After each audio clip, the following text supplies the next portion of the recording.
ہو جاؤ قوامین قائم رہنے والے بالقسط انصاف پر شہداء للہ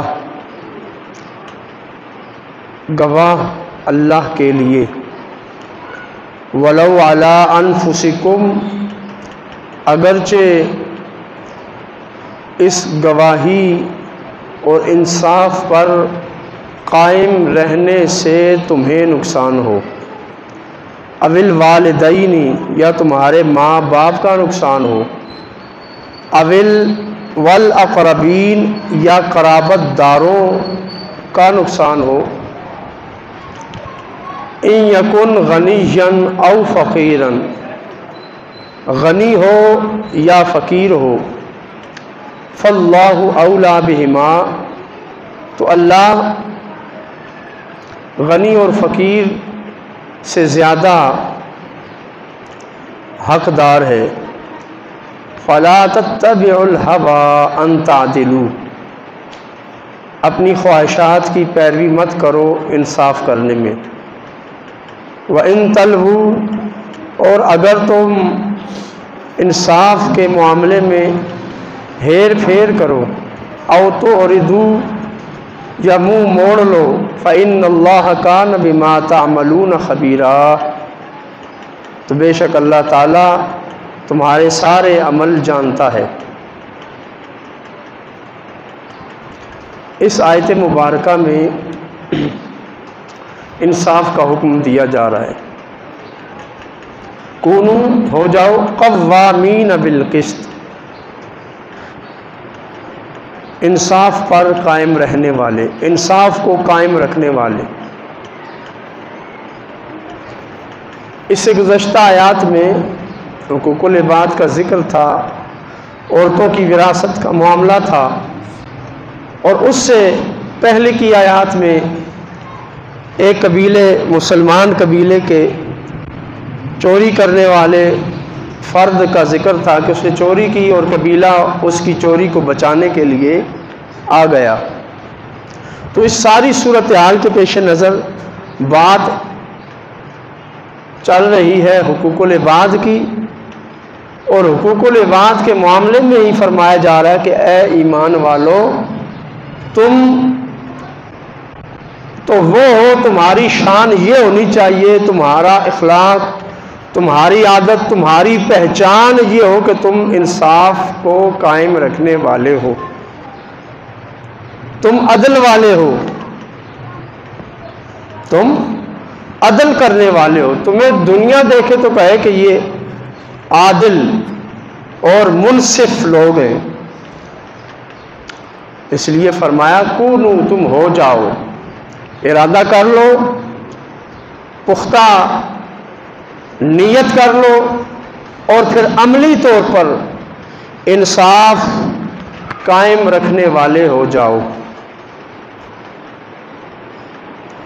شہداء للہ تمہاری گواہی کی بنیاد صرف اللہ کی رضا ہو۔ اس آیت کی شان نزول کے بارے میں مفسرین نے لکھا ہے کہ ایک بار حضور سید عالم صلی اللہ علیہ وسلم کی بارگاہ عالی میں ایک امیر اور غریب کا مقدمہ پیش ہوا۔ جو نبی علیہ الصلوۃ والسلام کی بارگاہ میں بیٹھے تھے انہوں نے دیکھا کہ یہ غریب ہے، تو غریب پر ترس کھاتے ہوئے، رحم کھاتے ہوئے اس کی بات کو سچا سمجھا، اور یہ خیال کرنے لگے کہ یہ غریب مظلوم ہوگا کیونکہ غریب ہے، اور وہ امیر ہے وہ ظالم ہوگا، کیونکہ کم ہی ایسا ہوتا ہے کہ کوئی غریب کسی امیر پر ظلم کرے۔ تو جب یہ خیال ذہنوں میں پیدا ہوا نا، ترس کھا کر، رحم کھا کر، محض اس کی حالت دیکھ کر، تو اللہ تعالیٰ نے یہ آیت نازل فرما دی کہ تم نے محض اس کی حالت دیکھ کر کیسے فیصلہ کر لیا کہ یہ مظلوم ہوگا؟ انصاف کی راہ میں تمہارا رحم، تمہارا ترس بھی نہیں آنا چاہیے، بلکہ وہ فیصلہ کرو جو حقیقت کے مطابق ہے، جس پر شہادت موجود ہے، گواہی موجود ہے۔ عدل و انصاف کے تقاضوں کو ملحوظ رکھو کہ رحم اور ترس کرنا یہ انصاف کا تقاضا نہیں ہے۔ اور ساتھ ہی اللہ تعالیٰ نے یہ بھی فرما دیا وَلَوْ عَلَىٰ أَنفُسِكُمْ، اگرچہ عدل اور انصاف کرنے میں تمہارا نقصان ہوتا ہو، تمہارے اوپر حرف آتا ہو، تو پھر تم عدل و انصاف کو قائم رکھو۔ اَوِ الْوَالِدَيْنِ، یا پھر اگر تم گواہی دے رہے ہو تو گواہی دیتے ہوئے تمہارے سامنے مجرم والدین آ جائیں تو پھر بھی تم والدین کو تحفظ مت دو، بلکہ ان کے خلاف بھی گواہی ہے تو وہ تم ادا کرو۔ ماں ہے یا باپ ہے، اس کا نقصان ہوتا ہے تو ہونے دو، عدل و انصاف تم نے رکھنا ہے، ماں باپ کو نہیں دیکھنا، اللہ کی رضا کو دیکھنا ہے۔ والاقربین، چاہے کوئی قرابت دار ہو، ان یکن غنیا و فقیرا، امیر ہو یا غریب ہو۔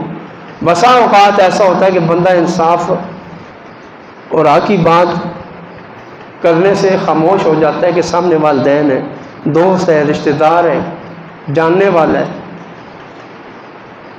بعض اوقات کسی امیر کی دولت کو دیکھتے ہوئے، اسے پروٹوکول اور اعزاز دیتے ہوئے بندہ حق بات سے ہچکچا جاتا ہے۔ بعض اوقات کسی فقیر پر ترس آ جاتا ہے، تو اللہ تعالیٰ نے فرمایا فقیر ہے یا غنی ہے، اللہ ان سے زیادہ حقدار ہے کہ تم اس کی خیر خواہی کرو۔ تم اللہ کو مد نظر رکھو، اللہ کو ملحوظ رکھو۔ اللہ غنی ہے یا فقیر ہے، ظالم ہے یا مظلوم ہے، اللہ سب کا خدا ہے، سب کا خالق ہے اور سب کا خیر خواہ ہے، اور تم سے زیادہ ان کا خیر خواہ ہے۔ فَلَا تَتَّبِعُوا الْهَوَىٰ أَن تَعْدِلُوا، اپنی خواہشات کی پیروی مت کرو عدل کرنے کے معاملے میں، اپنے دل کو اس معاملے میں سخت کر لو۔ تمہاری نظروں میں اپنا اور بیگانہ برابر ہو، پھر تم عدل اور انصاف کے تقاضے پورے کر سکتے ہو۔ وَإِن تَلْوُوا أَوْ تُعْرِضُوا، اور اگر تم انصاف کے معاملے میں ہیر پھیر کرو، لگی لپٹی بات کرو، ظلمانہ بات کرو، ایسی بات کرو کہ جس سے مظلوم کا حق مارا جائے اور ظالم کو فائدہ مل جائے، او تو یا تم سرے سے ہی منہ پھیر لو گواہی سے، تو پھر یہ جان لو ان اللہ کان بما تعملون خبیرا، اللہ تمہارے ان کاموں کو جانتا ہے۔ اللہ تعالیٰ کے علم میں ہے کہ تم کیا کر رہے ہو، خبیرہ، پوری طرح باخبر ہے، تمہاری دل کی نیت کو بھی جانتا ہے، تمہاری زبان سے نکلی ہوئی بات کو بھی جانتا ہے، اور تمہارے کردار سے بھی وہ پوری طرح آگاہ ہے۔ اس لیے اللہ تعالیٰ کی رضا کے لیے انصاف کرنے والے بن جاؤ۔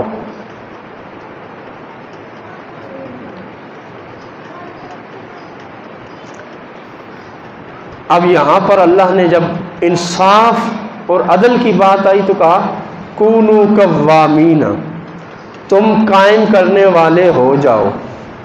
اب یہ جو قائم کرنے والا لفظ ہے نا، یہ اللہ تعالیٰ نے قرآن کریم میں صرف نماز کے لیے استعمال کیا۔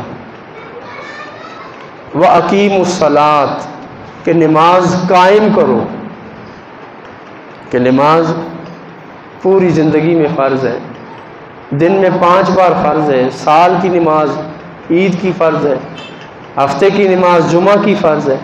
یعنی جس طرح نماز میں تسلسل ہے، نماز کو قائم رکھنے کا حکم دیا، اسی طرح فرمایا عدل و انصاف میں بھی تسلسل ہے، اس کو بھی قائم رکھو، اس کو بھی ہر لمحہ ملحوظ رکھو۔ کسی بھی وقت تم عدل اور انصاف کے میزان کو کسی ایک طرف مت جھکاؤ، اپنی خواہش نفس کے مطابق ادھر ادھر مت کرو۔ تمہارے خلاف بھی بات آ رہی ہے تو اسے تسلیم کرو، کیونکہ اللہ تمہارا زیادہ خیر خواہ ہے۔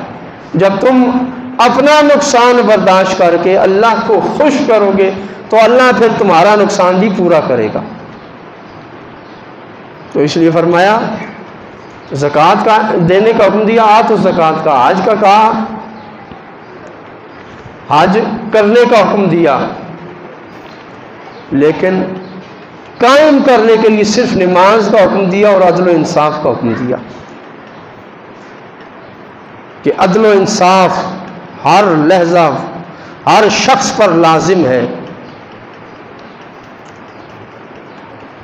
عدل و انصاف ہر وقت ہر شخص پر لازم ہے۔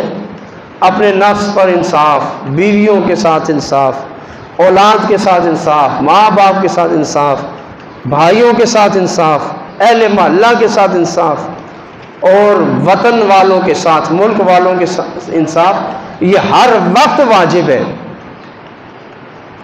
انصاف ہے بہت قسم کے۔ انصاف کی ایک جہت ہے جو صرف بادشاہ پر لازم ہے، بعض جہتیں صرف گھر کے مالک پر لازم ہے۔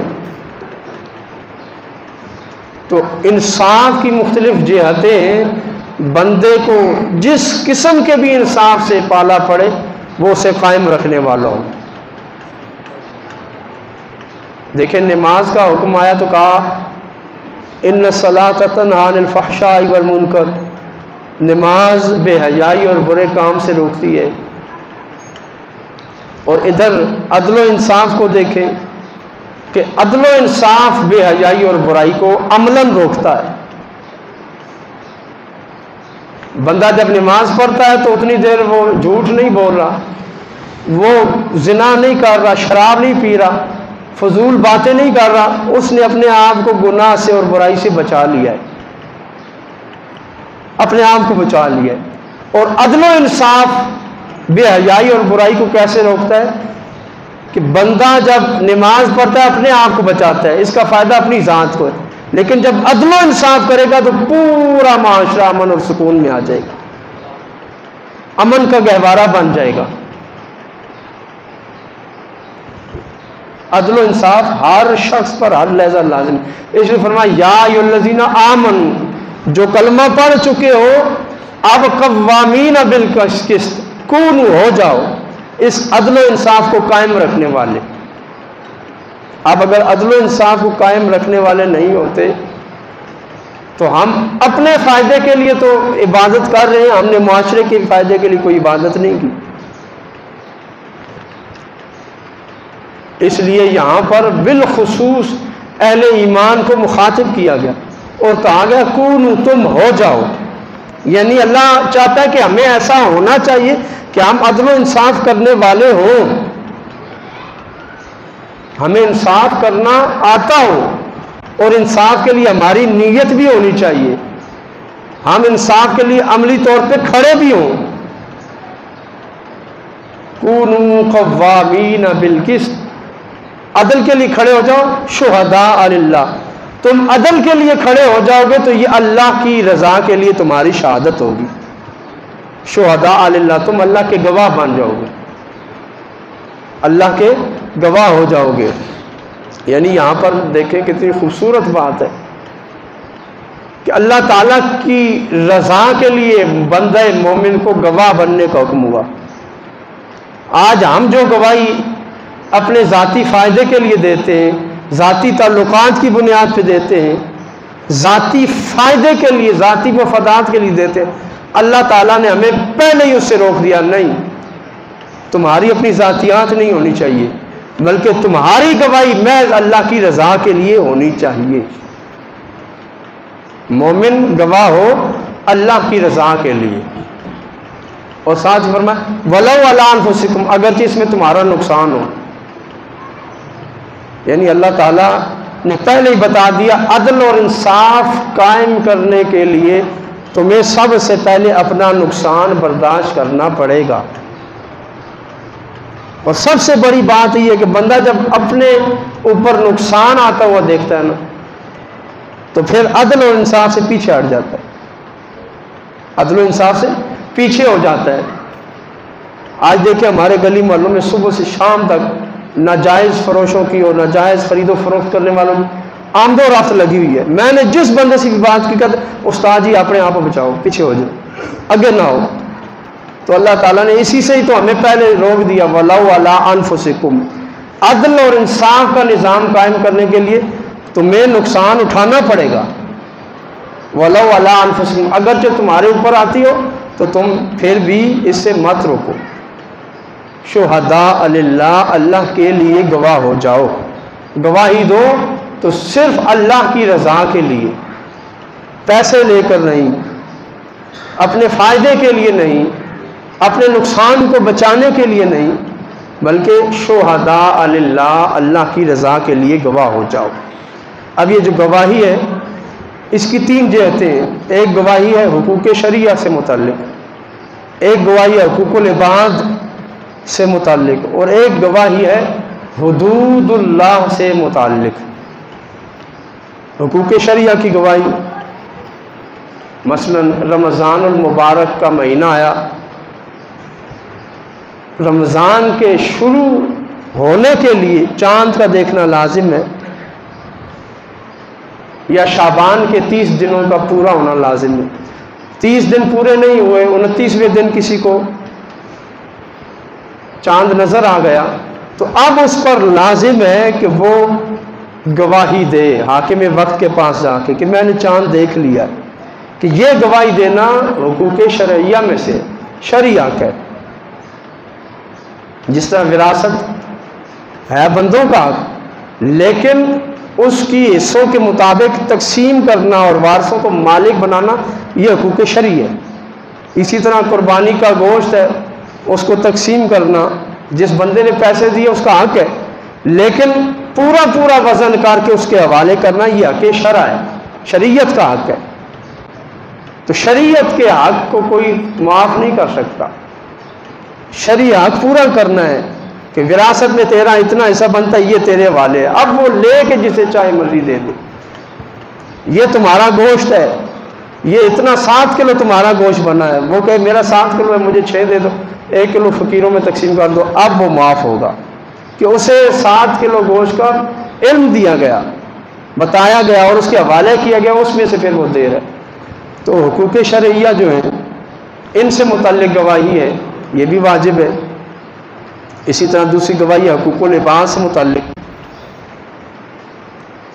حقوق شرعیہ میں ایک اور گواہی ہے، اگر کسی خاتون نے کسی بچے کو دودھ پلایا ہے تو اب اس پر یہ لازم ہے کہ اس کے والدین کو بتا دے کہ اس بچے نے مدت رضاعت میں میرا دودھ پی لیا ہے۔ یہ اس پر حق شرع ہے، کیونکہ دودھ پینے سے رشتے حرام ہو جاتے ہیں، حلال اور حرام کا معاملہ آ گیا۔ اسی طرح نسب کے معاملات ہیں، ایک بندہ ہے جس کو دوسرے کے نسب کے بارے میں صحیح علم ہے تو اسے لازم ہے کہ وہ اس کو گواہی دے اور اس کے نسب کے بارے میں بتائے۔ اسی طرح حقوق العباد ہیں، جس طرح قرض ہے، اگر قرض دینے والے نے قرض دیا اور لینے والے نے لیا اور موقع کے گواہ موجود ہیں اور مقدمہ بن جاتا ہے تو ان پر پھر لازم ہے کہ وہ حقوق العباد کو بجا لاتے ہوئے قرض کے معاملے کی گواہی دیں۔ تو حقوق العباد سے متعلقہ جو گواہیاں ہیں وہ دینا بھی لازم ہے۔ اور تیسری گواہی ہے حقوق حدود اسلامیہ۔ حدود اسلامیہ کیا ہیں؟ یعنی جو اسلام نے سزائیں رائج کی ہیں، نافذ کی ہیں، چوری کی سزا، زانی کی زنا کی سزا، ان سزاؤں کو حدود کہا جاتا ہے، حدود اسلامیہ۔ تو یہ تیسری قسم کی گواہی ہے، شہادت ہے۔ اگر کوئی کسی کو چوری کرتے ہوئے دیکھتا ہے، گناہ کرتے ہوئے دیکھتا ہے، شراب پیتے ہوئے دیکھتا ہے تو اس کی گواہی بھی از قسم حدود اسلامیہ ہے۔ تو 3 قسم کی گواہیاں ہیں، حقوق شرعیہ کی، حقوق العباد کی اور حدود اسلامیہ کی۔ تو یہ جو 3 قسم کی گواہیاں، ان میں سے 2 قسم کی، جو پہلی 2 قسمیں حقوق شرعیہ اور حقوق العباد، یہ گواہی دینا ہر حال میں واجب ہے، یہ گواہی دینا لازم ہے۔ باقی رہے گی تیسری گواہی حدود اسلامیہ کی، تو یہ مومن کو اختیار دیا گیا کہ وہ چاہے تو اس کے خلاف جا کے گواہی دے، چاہے تو اس کی پردہ پوشی کر لے۔ بلکہ اس کی فضیلت بیان کی گئی کہ جب تم کسی مومن کو گناہ کرتے ہوئے دیکھو اور دوسرا اور کوئی شخص نہ ہو تو تم اس کی پردہ پوشی کرو، الا یہ کہ کوئی گواہ اس پر مقدمہ قائم کر دے اور پھر کسی کے حقوق العباد کا معاملہ آ جائے تو پھر تم پر وہ گواہی دینا لازم ہے، وگرنہ ایسی گواہی جو حدود اسلامیہ سے متعلق ہے یہ فرض نہیں ہے بلکہ یہ مستحب درجے میں ہے، بندہ چاہے تو گواہی دے چاہے تو نہ دے۔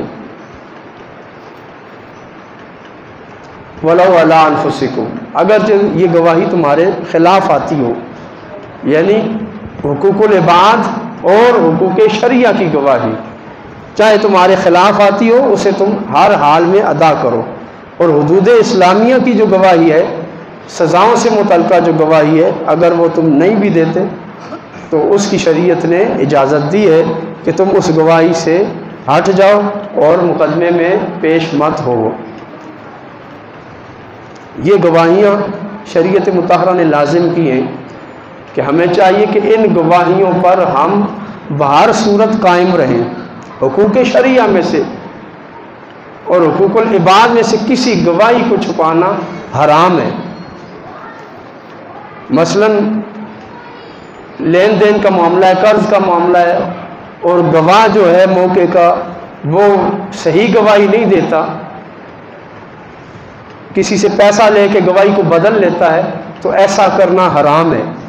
اسی طرح حقوق شرعیہ کی گواہی، شرعی حقوق جو ہیں ردات، میراث، نسب، رمضان کا چاند، عیدین کا چاند وغیرہ، تو ان کی گواہی دینا بھی لازم ہے، فرض ہے، اور گواہی نہ دینا یہ حرام ہے۔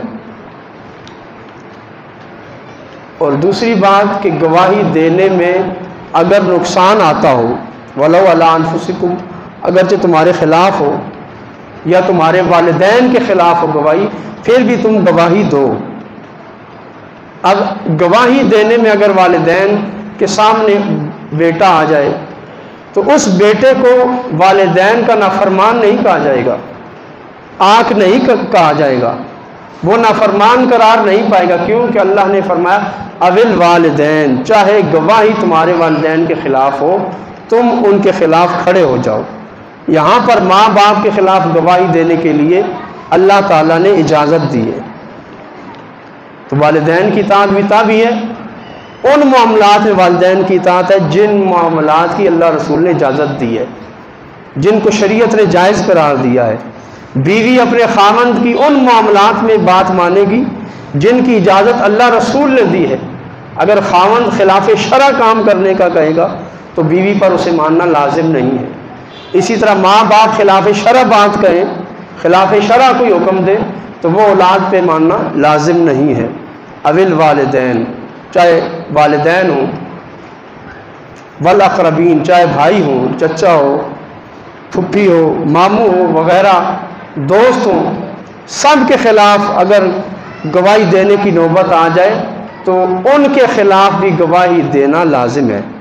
اب یہاں پر صلہ رحمی جو ہے وہ حرام ہے کہ بندہ یہ کہے کہ اللہ نے تعلقات بحال رکھنے کا حکم دیا ہے، میں اس کے خلاف گواہی دوں گا تو میرا تعلق خراب ہو جائے گا، تو اب ایسے معاملے پر آ کے تعلق بحال رکھنے کی نیت کرنا حرام ہے۔ اگر گواہی دینے سے وہ تعلق ٹوٹتا بھی ہے تو اس تعلق کے ٹوٹنے کا کوئی غم نہیں کرنا چاہیے، کہ اللہ نے پہلے فرما دیا شہداء للہ، تمہاری گواہیاں اللہ کے لیے ہونی چاہیے، تمہاری شہادت اللہ کے لیے ہو، اپنے فائدے کے لیے نہ ہو، کسی کی روح رعایت کے لیے نہ ہو، کسی کے خوف سے نہ ہو، کسی پر رحم کرنے کے لیے نہ ہو۔ بعض اوقات بندہ اسی لیے گواہی نہیں دیتا کہ کسی کا خوف اوپر ہوتا ہے، کسی کا رعب ہوتا ہے، ہیبت ہوتی ہے کہ میں اس کے خلاف بولوں گا تو پھر میرا کیا ہوگا، بندے پر خوف ہوتا ہے اپنی جان کا۔ تو اس سے پہلے کہا وَلَوْ عَلَىٰ أَنفُسِكُمْ، اگر یہ گواہی دینے میں تمہارا نقصان ہوتا ہو یعنی کسی کے روب میں مت رہو۔ پھر بندہ کسی کی گواہی سے ہچکچاتا ہے، کسی کے خلاف گواہی دینے سے، اس وجہ سے کہ تعلق ہوتا ہے، رشتہ داری ہوتی ہے، اس کی روح رعایت کرتا ہے قلبی میلان کی وجہ سے، تو اللہ تعالیٰ نے والدین اور اقربین کا کہہ کر اس کی بھی نفی کر دی کہ گواہی کے معاملے میں تم کسی کی روح رعایت مت کرو، کسی سے رواداری مت کرو۔ اور بعض اوقات بندہ کسی پر ترس کھا لیتا ہے، کسی پر رحم آ جاتا ہے اور بندہ اس کو چھوڑ دیتا ہے۔ فرمایا نہیں، ایسا مت کرو کہ کسی پر گواہی دینے کے معاملے میں کسی پر ترس مت کھاؤ۔ بعض اوقات کسی کی دولت دیکھ کے، امیری دیکھ کے لالچ میں آ جاتا ہے، تو اللہ تعالیٰ نے غنیًا کہہ کے اس کی بھی نفی کر دی۔ کسی کی دولت اور کسی کی امیری دیکھ کر تم گواہی سے مت پیچھے ہٹو، بلکہ شہداء للہ، تمہاری گواہی صرف اللہ کے لیے ہونی چاہیے۔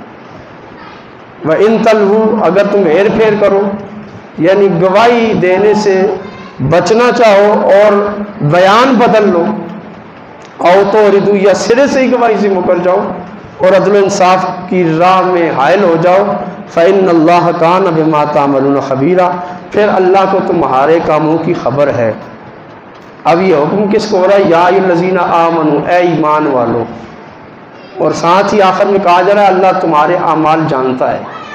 یعنی تم نے کلمہ جس رب کے لیے پڑھا ہے، جس رب کی عبادت کر رہے ہو، جس رب کے لیے سب کچھ کر رہے ہو، پھر اللہ تمہارے ان گناہوں سے بھی باخبر ہے کہ جن گناہوں کو کر کے تم اپنی عبادت کے ذریعے اپنے کردار سے پردہ ڈالنا چاہ رہے ہو۔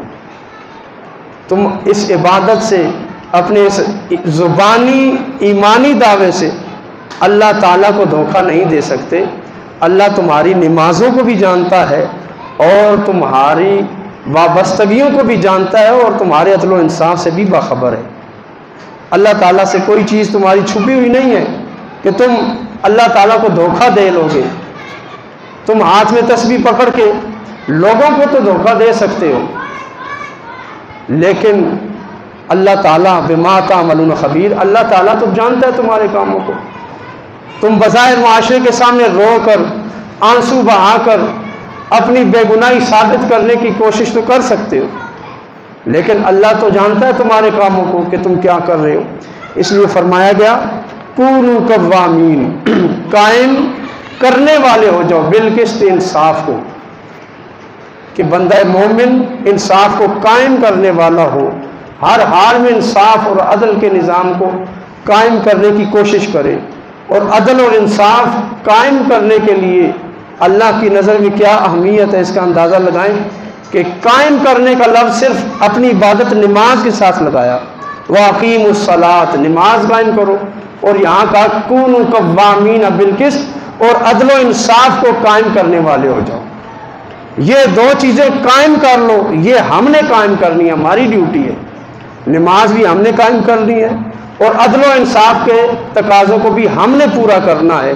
رحمت اللہ تعالیٰ نے فرمانی ہے، کرم اس نے ہم پہ فرمانا ہے، معاشرے کا سکون اس نے ہمیں عطا کرنا ہے۔